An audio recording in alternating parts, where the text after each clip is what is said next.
Hello friends, GS गुरुजी के YouTube channel में आपका स्वागत है। आज हम अर्थशास्त्र के कुछ महत्वपूर्ण प्रश्न करेंगे जो आपको आने वाले सभी प्रतियोगी परीक्षाओं के लिए उपयोगी होंगे। अर्थशास्त्र का संपूर्ण जानकारी आज हम लोग प्रारंभिक जानकारी अर्थशास्त्र का देखेंगे। पूरा अंत तक आप वीडियो को देखिएगा। आपको आज ज़रूर है कि अर्थशास्त्र यदि आप थोड़ा भी नहीं जानते हैं तो आपको आज बहुत कुछ प्रारंभिक जानकारी अर्थशास्त्र के बारे में समझने को मिलेगी। ठीक है, तो हम शुरू करते हैं। उसके पहले यदि आप हमारे चैनल पर नए हैं तो आप हमारे चैनल को सब्सक्राइब कर लें। यहाँ आपको जीएस के सभी विषयों के प्रश्नों के साथ साथ डेली करंट अफेयर्स भी अवेलेबल कराए जाते हैं। तो ठीक है, सब्सक्राइब करके आप बेल आइकन दबा लें जिससे हमारे द्वारा अपलोड किए गए वीडियो आपको तुरंत मिल जाएं। शुरू करते हैं हम। पहला प्रश्न, विज्ञान की शाखा को क्या कहते हैं जिसके अंतर्गत किसी वस्तुओं अथवा सेवाओं का उत्पादन, उपभोग, विनिमय तथा वितरण होता है? ऑप्शन है ए जीव विज्ञान, बी भौतिकी, सी अर्थशास्त्र और डी रसायन शास्त्र। तो इसका सही जवाब क्या होगा? तो इसका सही जवाब है अर्थशास्त्र। विज्ञान की उस शाखा को अर्थशास्त्र कहते हैं जिसके अंतर्गत वस्तुओं तथा सेवाओं का उत्पादन, उपभोग, विनिमय तथा वितरण होता है। अब ये उत्पादन क्या हुआ, चाहे ये उत्पादन हो या उपभोग हो, ये आपको अगले वीडियो में देखने को मिलेगा। मैं आपको उत्पादन, उपभोग, विनिमय, वितरण मतलब हर एक टॉपिक का मैं आपको क्लियर कराऊंगा, हर एक टॉपिक मैं आपको क्लियर कराऊंगा। इसलिए अभी फिलहाल के लिए यही देखते हैं। तो इसको फिर से देखिए, विज्ञान की उस शाखा को क्या कहते हैं जिसके अंतर्गत किसी वस्तुओं या सेवाओं का उत्पादन, उपभोग, विनिमय तथा वितरण होता है? तो इसका सही जवाब होगा क्या? अर्थशास्त्र। ठीक है, चलते हैं अगले प्रश्न की ओर। अर्थशास्त्र कैसा विज्ञान है? ए यथार्थवादी, बी आदर्शवादी, सी ए और बी दोनों, डी दोनों में से कोई नहीं। तो अब हम सबसे पहले ये समझते हैं कि यथार्थवादी विज्ञान होता क्या है, यथार्थवादी विज्ञान होता क्या है और आदर्शवादी विज्ञान होता क्या है। पहले हम ये समझते हैं, फिर आप खुद ही बताएंगे अभी ये समझने के बाद कि अर्थशास्त्र कैसा विज्ञान है। ठीक है, देखते हैं। यथार्थवादी विज्ञान उस विज्ञान को कहते हैं जिसमें सिर्फ कारण और परिणाम की बात होती है, कारण और परिणाम की बात होती है, उसे यथार्थवादी कहते हैं। कारण और परिणाम, जिसमें कारण और परिणाम की बात होती है उसे यथार्थवादी कहते हैं। और जिसमें कारण परिणाम के साथ साथ, कारण और परिणाम के साथ साथ उपाय की भी चर्चा होती है, उसे क्या कहते हैं? उसे आदर्शवादी विज्ञान कहते हैं। अब हम देखते हैं, जैसे में हम इसको ऐसे समझते हैं कि यदि विष खाने से, विष मतलब जहर जिसको कहते हैं, जहर खाने से आदमी की मौत होती है, बस इतना ही अगर किसी विज्ञान में बताया जाएगा तो उसे कैसा विज्ञान कहेंगे? यथार्थवादी विज्ञान कहेंगे। क्लियर? और यदि ऐसा बताया जाएगा कि विष खाने से आदमी की मौत होती है, जहर खाने से आदमी की मौत होती है, विष नहीं खाना चाहिए, यदि ये बात बताया जाएगा तो उसको कहेंगे आदर्शवादी विज्ञान। तो अब हम लोग क्या देखते हैं कि जैसे अर्थशास्त्र ले लीजिए, अर्थशास्त्र में भी ऐसा बताया जाता है कि जब गरीबी होती है तो उसे बेरोजगारी होती है, इसलिए आदमी को काम करना चाहिए। तो अर्थशास्त्र यथार्थवादी और आदर्शवादी दोनों विज्ञान है। तो इसका सही जवाब क्या होगा? यथार्थवादी और आदर्शवादी दोनों। तो अर्थशास्त्र कैसा विज्ञान है? यथार्थवादी और आदर्शवादी दोनों विज्ञान। ठीक है, चलते हैं अगले प्रश्न की ओर। अर्थशास्त्र का जनक किसे माना जाता है? ए मार्शल, बी रॉबिन्स, सी एडम स्मिथ, डी केन्स। ठीक है, तो इसका सही जवाब क्या होगा? Adam Smith. अब थोड़ा हम एडम स्मिथ के बारे में देखते हैं। एडम स्मिथ को अर्थशास्त्र का जनक माना जाता है। जनक मतलब पिता, फादर ऑफ इकोनॉमिक्स किसे कहते हैं? तो एडम स्मिथ को कहते हैं।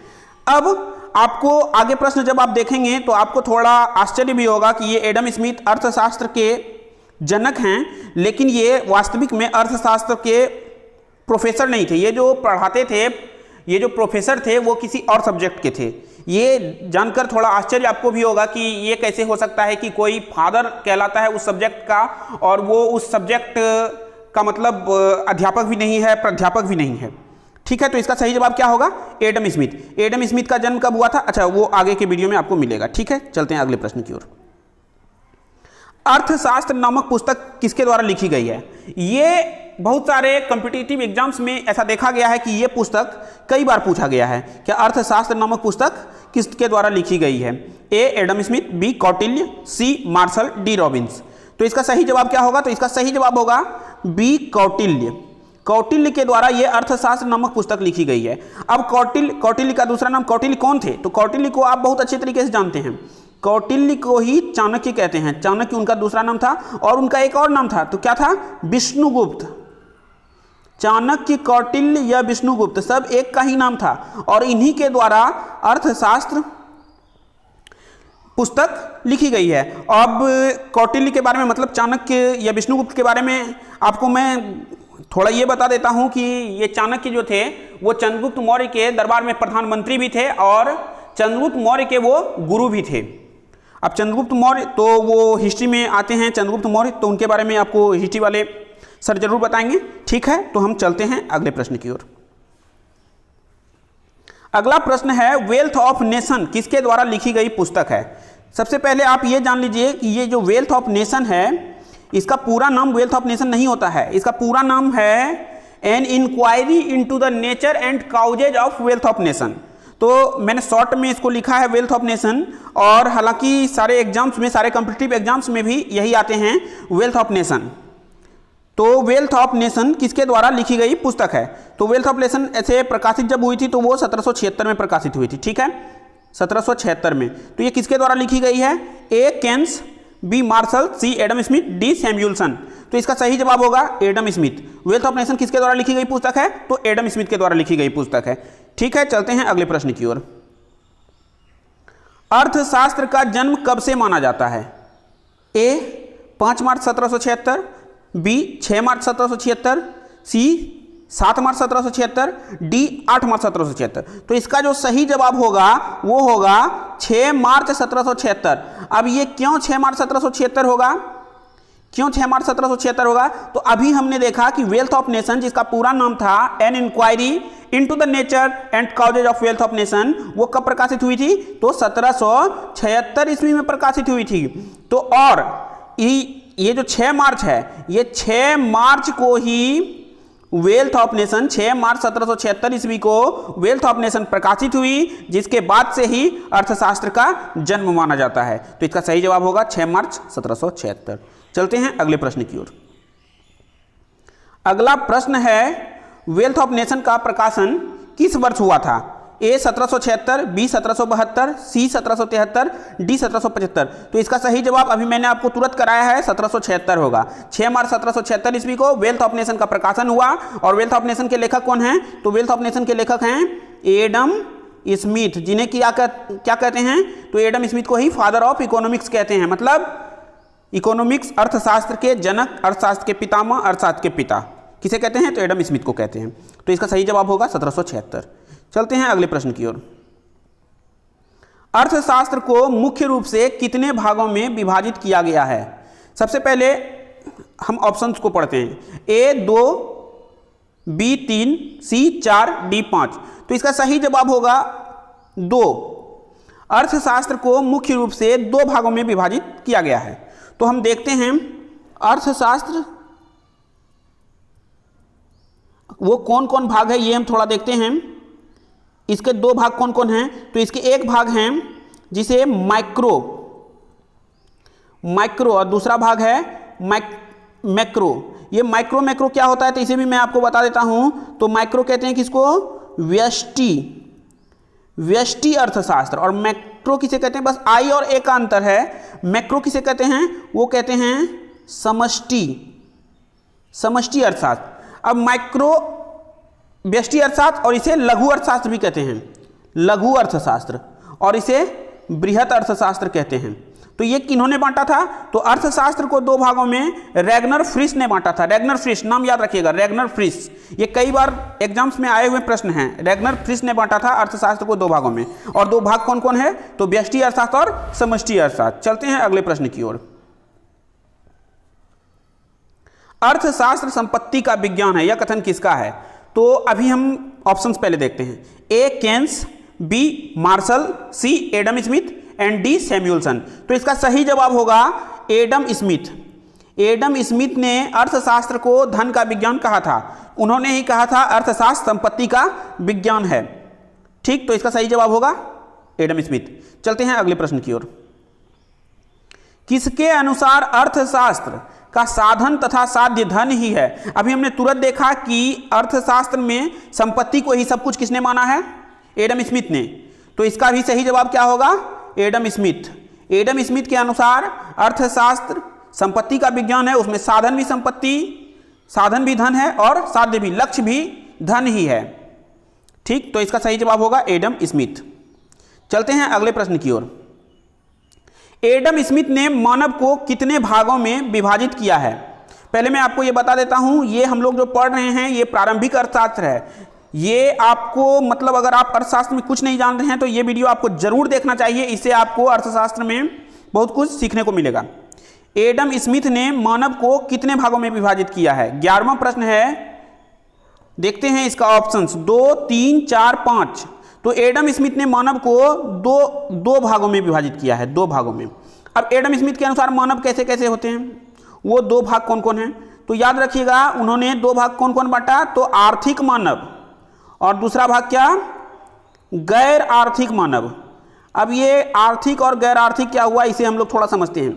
तो आर्थिक मानव वो जो संपत्ति या वित्त के उपार्जन में लगा होता है उसे आर्थिक मानव कहते हैं, और गैर आर्थिक मानव वो जिसे संपत्ति या वित्त से कोई लेना देना नहीं है, उसे गैर आर्थिक मानव कहते हैं। तो अभी के समय में तो ऐसे कोई लोग नहीं हैं जिन्हें कि संपत्ति या वित्त से या पैसा कौड़ी से कोई लेना देना नहीं है। तो उन्होंने ये कैसे बांटा? तो उन्होंने किसे रखा था? गैर आर्थिक मानव में एडम स्मिथ ने किसे रखा था, ये जानना आपके लिए बहुत जरूरी है। तो गैर आर्थिक मानव में उन्होंने किसे रखा था? साधु, संत, सन्यासी, साधु, संत, सन्यासी, पागल इत्यादि को उन्होंने किसमें रखा था? गैर आर्थिक मानव में। और बाकी से सभी को जो पैसे के लिए, वित्त के लिए काम करते हैं उन्हें आर्थिक मानव में रखा है। हम सभी आर्थिक मानव है, आर्थिक मानव है। ठीक, चलते हैं अगले प्रश्न की ओर। एडम स्मिथ की परिभाषा के आलोचक निम्न में से कौन कौन थे? निम्न में से कौन थे? ठीक है, अब आलोचक किसे कहते हैं? आलोचक कहते हैं आलोचना करने वाले को। अब आलोचना क्या हुआ? जैसे एडम स्मिथ ने परिभाषा दिया कि अर्थशास्त्र धन का विज्ञान है, अब जो लोग इस मत को नहीं मानते हैं उन्होंने कुछ और मत दिया। तो उन्होंने कुछ और मत जो दिया वो इसका क्या किए? आलोचना किए। एडम स्मिथ के द्वारा दिए गए परिभाषा का वो आलोचना किए। आलोचना करने के बाद उन्होंने अपना अलग मत प्रकट किया।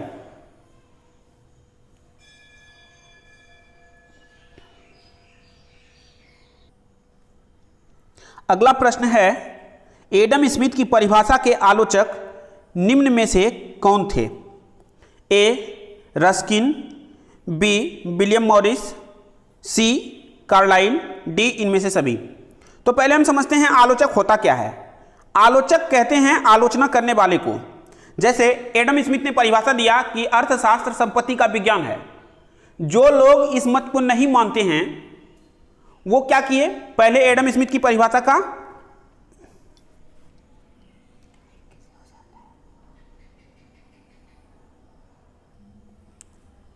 अगला प्रश्न है, एडम स्मिथ की परिभाषा के आलोचक निम्न में से कौन थे? ए रस्किन, बी विलियम मॉरिस, सी कार्लाइल, डी इनमें से सभी।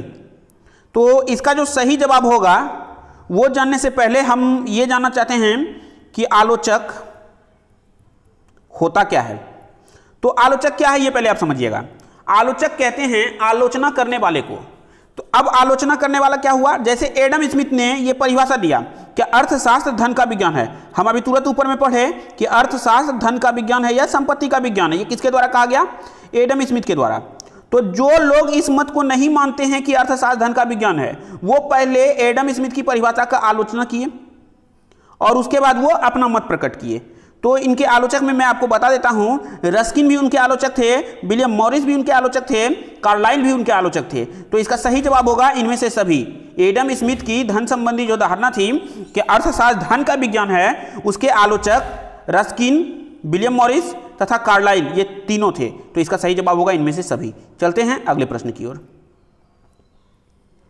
अगला प्रश्न है, एडम स्मिथ के अर्थशास्त्र की परिभाषा को उनके आलोचकों ने क्या कहकर संबोधित किया? ए, कुबेर की पूजा, बी, रोटी मक्खन का विज्ञान, सी, शैतान का धर्मशास्त्र, डी, इनमें से सभी। अब पहले हम ये समझते हैं, हम ये जान चुके हैं कि एडम स्मिथ का जो परिभाषा था धन का, अर्थशास्त्र धन का विज्ञान है, उसका आलोचना कौन कौन किए थे। तो अभी हम तुरंत ऊपर पे प्रश्न देखें कि उसका आलोचना कौन कौन किए, रस्किन, कार्लाइल और विलियम मॉरिस। तो अब उन्होंने क्या क्या कहकर संबोधित किया, तो एक बार पहले ये देखिए आप, कुबेर की पूजा ये उन्होंने कहा था, रोटी मक्खन का विज्ञान एडम स्मिथ का धन संबंधी परिभाषा को ये भी उन्होंने कहा था, और शैतान का धर्मशास्त्र ये भी कहा था उन्होंने। तो इसका भी सही जवाब होगा इनमें से सभी।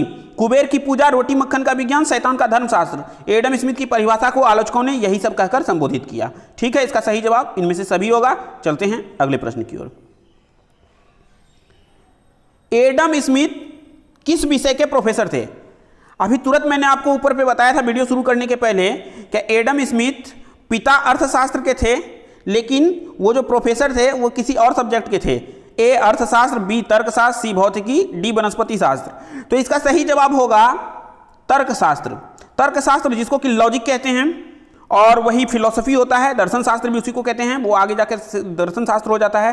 तो यही वो पढ़ाते थे, इसी का अध्यापन वो करते थे। कौन? Adam Smith. ठीक, चलते हैं अगले प्रश्न की ओर। एडम स्मिथ का जन्म कब हुआ था? ए, 1723, बी, 1724, सी, 1725, डी, 1726। तो इसका सही जवाब होगा 1723। एडम स्मिथ का जन्म कब हुआ था? 1723 में हुआ था। अभी हम फिर से एक बार देख लेते हैं, फादर ऑफ इकोनॉमिक्स किसे कहते हैं? एडम स्मिथ को कहते हैं। एडम स्मिथ का जन्म कब हुआ था? 1723 में हुआ था। अर्थशास्त्र का जन्म कब से माना जाता है? तो 6 मार्च 1776 से अर्थशास्त्र का जन्म माना जाता है। क्यों माना जाता है? तो 6 मार्च 1776 ईस्वी को क्या हुआ था? प्रकाशन हुआ था। किसका? वेल्थ ऑफ नेशन का। वेल्थ ऑफ नेशन किसके द्वारा लिखी गई है? एडम स्मिथ के द्वारा लिखी गई है। वेल्थ ऑफ नेशन का पूरा नाम क्या है? तो an inquiry into the nature and causes of wealth of nation, यही वेल्थ ऑफ नेशन का पूरा नाम है, जो एडम स्मिथ के द्वारा लिखी गई है। 6 मार्च 1776 ईस्वी को उसका प्रकाशन हुआ और तब से ही अर्थशास्त्र का जन्म माना जाता है। ठीक है, मिलते हैं अगले वीडियो में। आज का प्रश्न यहीं समाप्त होता है। यदि आपको इस वीडियो का भी पीडीएफ चाहिए तो आपको हमारे डिस्क्रिप्शन में दिए गए टेलीग्राम लिंक से जुड़ना होगा। वहां आपको ये अभी जो मैंने आपको बताया इस वीडियो का भी पीडीएफ मिल जाएगा। उसके साथ साथ जीएस गुरुजी के द्वारा लाए गए सभी वीडियो का पीडीएफ आपको वहां मिल जाएगा। और जीएस गुरुजी के चैनल पर आपको रोज करंट अफेयर्स पढ़ने को मिलता है। ठीक है, धन्यवाद। मिलते हैं अगले वीडियो में। यदि आप अभी तक सब्सक्राइब नहीं किए हैं तो हमारे चैनल को सब्सक्राइब कर लें और बेल का आइकन जरूर दबा दें। धन्यवाद।